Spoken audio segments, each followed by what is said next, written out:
What's up guys? The next video in the Naxxramas boss guide. In this one, we're continuing our journey into the military quarter and taking on Gothik the Harvester. Let's get into it. Gothik's room is split in half, with a gate separating each side, with Gothik himself up on a balcony and not targetable. The left side is known as the living side, and the right side is known as the dead side. For the majority of this fight, mobs will be spawning on the living side of the room. Once killed, the undead version of those mobs will then spawn on the dead side. The live side will consist of 3 tanks, the ranged DPS, and priests. This is because these mobs can be crowd controlled with Shackle Undead, Polymorph, Frost Nova, Frost Trap, you name it, they can be crowd controlled. So if the mobs start to overrun the living side, bust out that crowd control. The dead side will consist of the melee and non-priest healers. This is because many of the mobs will need to be stun locked or have spells interrupted. 3 types of mobs will spawn on the living side. Unrelenting trainees have 2 abilities, Eagle Claw and Knockdown. Eagle Claw just does single target damage, and Knockdown, well, knocks you down, stunning you for 2 seconds. These guys are pretty weak and you won't really have to worry about them. Unrelenting Death Knights use Intercept and Shadow Mark. Intercept will charge a raid member, stunning them for 3 seconds, and Shadow Mark is kind of like a whirlwind, hitting players in an 8-yard radius and applying the mark, making them susceptible to the Rider's Shadow Bolt volley ability. Unrelenting Riders are the most dangerous mobs on this side, and will use Unholy Aura and Shadow Bolt volley. Unholy Aura does passive AoE damage around the Rider, and the volley shoots Shadow Bolts out into the raid. The kill priority for the live side is the Unrelenting Riders first, followed by the Death Knights, and then the trainees. Now on the dead side, 4 types of mobs will spawn. Whenever an unrelenting trainee is killed on the living side, a spectral trainee will spawn on the dead side. Spectral trainees will use an arcane explosion, which can deal a lot of damage to the raid.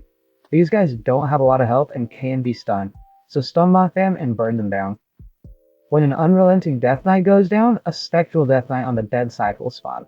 These guys have 4 abilities that can do a lot of AoE damage to those in melee range. They have a Whirlwind, Cleave, Sunder Armor, and Mana Burn. Because of these abilities, they need to be tanked away from the raid and stun locked for as long as possible. When an unrelenting rider is killed on the live side, both a spectral rider and spectral horse will spawn on the dead side. The riders will carry over that unholy aura that does passive AoE damage around them, and they will have a life drain, which will be cast on the target with the highest threat. Life drain is interruptible, so kick and pummel are huge here. The spectral horses are the weak mob on the dead side, only having a stop ability that slows and does damage. Now the kill order for the dead side is the spectral trainees, followed by the spectral riders, followed by the spectral death knights, with the spectral horses going down last. Gothik himself only has 2 abilities. He will periodically send a shadow bolt to a random player, doing significant shadow damage, and he will put Harvest Soul on the whole raid, reducing total health and mana by 10%. He will only use these abilities when he's on the ground floor of his room. Now that we know the abilities, let's walk through the fight. The raid will split up onto their sides. 3 tanks, the ranged DPS, and priest healers on the left side, and the melee and non-priest healers on the right side. The dead side will need more healing, so if for some reason you don't have a lot of non-priest healers, send some over to help out. The 3 tanks on the living side need to be ready to pick up the mobs when they spawn. Once killed, their dead counterpart will spawn on the dead side of the room. The living side needs to make sure that they aren't killing the mobs too fast, as to not overrun the raid on the dead side. Communication is key here, so if the dead side needs a breather, keep those mobs crowd controlled with shackles and polymorphs so that they can catch up. On the dead side, make sure that the mobs are being stun locked and interrupted when needed. After 4.5 minutes of this dance between the live side and the dead side, Gothik will teleport down to the living side from his balcony. He will stay there for 15 seconds before teleporting to the dead side and continue jumping back and forth every 15 seconds.